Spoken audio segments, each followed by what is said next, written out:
Салом бинандагони муҳтарам, хуш омадед ба канали Фара Шоу. Дар навори мазкур гап мезанем дар бораи интернет ва таъсири он ба ҷомеа. Аввал дар бораи пайдоиши интернет, баъдан дар бораи таъсирҳояш ба ҷомеаи ҷаҳонӣ ва алалхусус ба ҷомеаи мо Тоҷикистон гап мезанем. Ба канал обуна шавед ва лайк гузоред. Ин беҳтарин мотиватсия барои ман аст. Қаблан ташаккур. Рафтем. Интернет ин шабакаи иттилоотию коммуникатсионӣ ва системаи умумиҷаҳонии шабакаҳои компютерӣ бо ҳам пайваст барои нигоҳдорӣ ва интиқоли иттилоот мебошад. Бо суханҳои дигар, интернет ин дунёи бузурги виртуалӣ мебошад. Аввалин шабакаи интернетӣ дар ҷаҳон соли 1969 дар Амрико пайдо шуд, ки номаш ARPANET буд. ин лоиҳаро Вазорати Мудофиаи Иёлоти Муттаҳидаи Амрико маблағгузорӣ мекард. маҳз дар ҳамин шабака аввалин маротиба тавонистанд, ки паёмаки электрониро аз як компютер ба дигар компютер, ки дар масофаи 640 километр дурӣ буд, ба воситаи ARPANET ба таври мустақим равон кунанд. соли 1971 аллакай аввалин барнома барои равон кардани номаҳои электронӣ ба воситаи почтаи электронӣ сохта шуд. вале онҳо он вақт дастраси танҳо донишгоҳҳову озмоишгоҳҳои аниқ буданд. баъди ин оҳиста оҳиста дигар шабакаҳои интернетӣ низ пайдо шудан гирифтанд ва аллакай соли 1984 системаи номҳои дамёнӣ барои сомонаҳо ташкил карда шуд. соли 1991 шабакаи интернет умумиҷаҳонӣ ва дастрас барои ҳама хоҳишмандон гардид. соли 1993 бошад, аввалин веб-браузер бо номи NCSA Mosaic сохта ба истифода дода шуд ва шабакаи интернет боз ҳам тезтар машҳур ва шинохта мешуд. дар соли 1997 ба шабакаи интернет аллакай 10 миллион компютер пайваст шуда, зиёда аз 1 миллион номи дамёнии сайтҳо ба қайд гирифта шуда буд.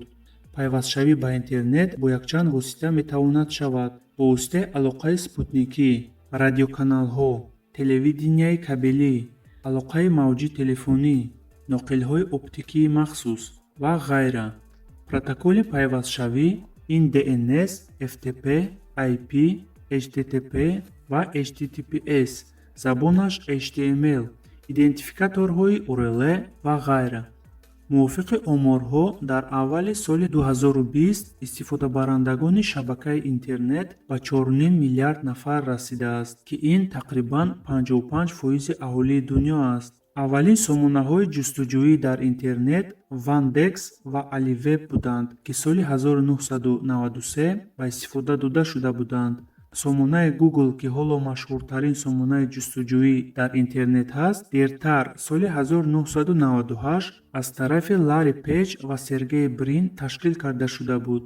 аввалин шабакаи иҷтимоӣ Classmates.com буд, ки ҳанӯз соли 1995 сохта ба истифода дода шуда буд. шабакаи иҷтимоии Facebook, ки имрӯзҳо машҳуртарин аст, дертар соли 2004 аз тарафи барномасоз Марк Цукерберг сохта ба истифода дода шуда буд. айни ҳол истифодабарандагони шабакаҳои иҷтимоии Facebook дар тамоми олам зиёда аз 2 миллиард нафарро ташкил медиҳад ва дороии соҳиби ин сомона Марк Цукерберг ба 68,5 миллиард доллари амрикоӣ баробар аст. айни ҳол интернет майдони хариду фурӯши тамоми молу маҳсулотҳо ва қариб ҳама намуд хизматрасониҳо шудааст ва мувофиқи оморҳо ҳаҷми умумии маблағҳое, ки барои хариду фурӯши молу хизматрасониҳо тариқи интернет дар гардиш аст, баробар ба 20 триллион доллари амрикоӣ мебошад.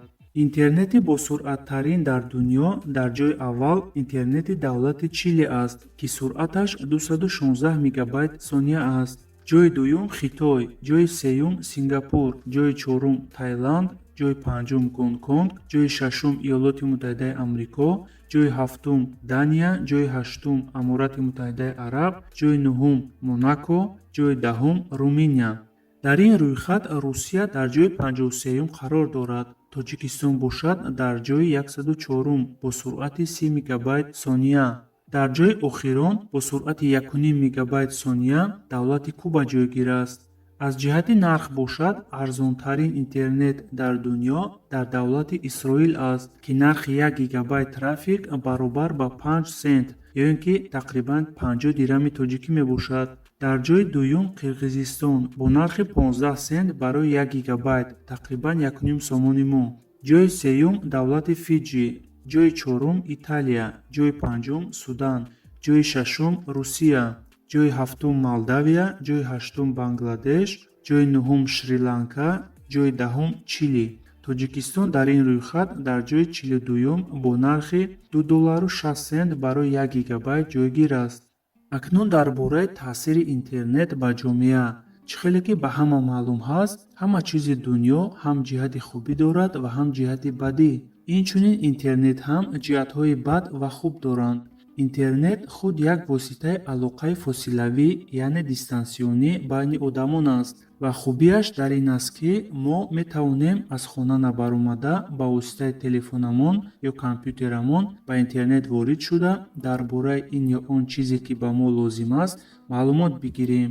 ҳатто бо воситаи пахши мустақим ин ё он воқеаҳоеро тамошо кунем, масалан футбол ё дигар бозиҳову озмунҳо. бо одамони дигар давлатҳо аз дигар гӯшаву канори дунё гуфтугӯ кунем, забон омӯзем, молҳои лозимаро фармоиш кунем, яъне заказ кунем. яъне бо воситаи интернет мо аз хона ё шаҳр набаромада метавонем тамоми илму маълумотҳои лозимаро омӯзем ва саводнок шавем.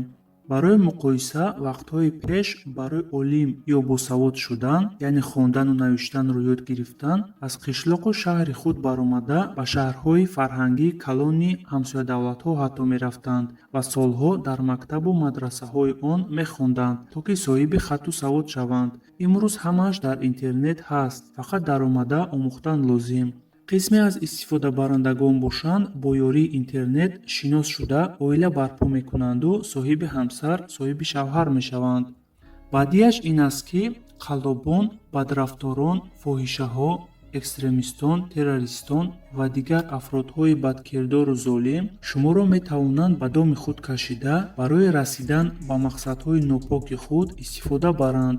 инчунин тамошои материалҳои порнографӣ, зӯроварӣ дар сомонаҳои гуногун ба ахлоқи ҷавонон таъсири бад мерасонад.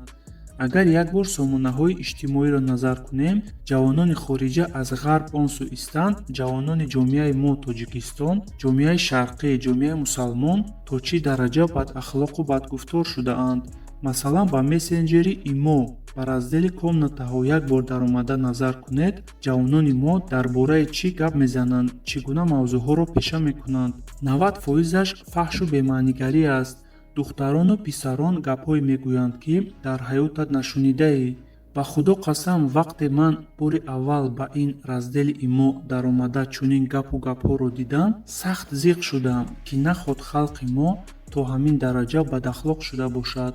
боз вақте ки бо суханҳои хуб онҳоро мехоҳӣ фаҳмонӣ, ки ин корҳоятон нодуруст аст, ҳам аз ҷиҳати динӣ ва ҳам аз ҷиҳати дунявӣ ахлоқӣ, онҳо дар ҷавоб туро дашном медиҳанду кори худатро кун мегӯянд. безебияш ҳамин, ки онҳо рақамҳояшонро скрити, яъне баҷоӣ кардаанд ва картинкаҳои бегунагонро аз интернет мемонанд. барои ҳамин шахсияти онҳоро муайян кардан мушкил аст.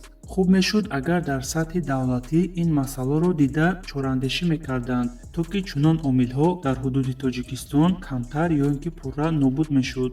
он чӣ ки дар раздели комнатаи мессенҷери имо аст, он ҳатто ба бехатарии миллии мо дахолат мекунад, чунки як қисми сарлавҳаҳои мавзӯъҳояшон суханҳои қабеҳи дорои характери миллатчигӣ ва маҳалчигӣ аст ва сохторҳои ҳифзи ҳуқуқи мо бояд ба ин чиз ҳатман аҳамият диҳанд. ин бисёр ҷиддӣ аст.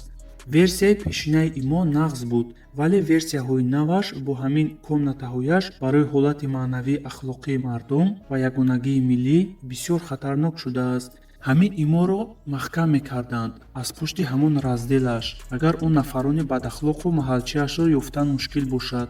оё шумо розӣ ҳастед, ки ҳамин иморо дар ҳудуди Тоҷикистон манъ кунанд барои ҳамин раздели бемантиқаш? дар комментарие ҷавобҳоятонро ҳатман нависед. барои ҳамин бародарон ва хоҳарони азиз, ин наворро паҳн кунед, то то ки ин гуна сарчашмаҳои бадахлоқиро сохторҳои қудратии мо зери назорат гирифта чораандешӣ кунанд. Хулас, хоҳиш ва пешниҳоди ман ҳамин аст, ки дар Тоҷикистон як шуъбаи махсус дар ҳайати яке аз сохторҳои қудратӣ ташкил карда шавад, ки фазои ахлоқии ҷомеаро дар интернет назорат кунад. Инчунин ин шуъба бояд аз пайи кур кардани наворҳое, ки дар интернет шаъну шарафи миллату халқи Тоҷикистонро паст мекунад, шаванд. Умедворам, ки аз тарафи сохторҳои қудратӣ оиди ин пешниҳод шунида мешавам ва чунин шуъба ташкил карда мешавад ва шаъну шарафи миллии халқи Тоҷикистон дар ҷаҳони интернет муҳофизат карда мешавад. Бо ҳамин навор ба поён мерасад. Наворро паҳн кунед. Ташаккур барои тамошо. Саломат бошед. Хайр.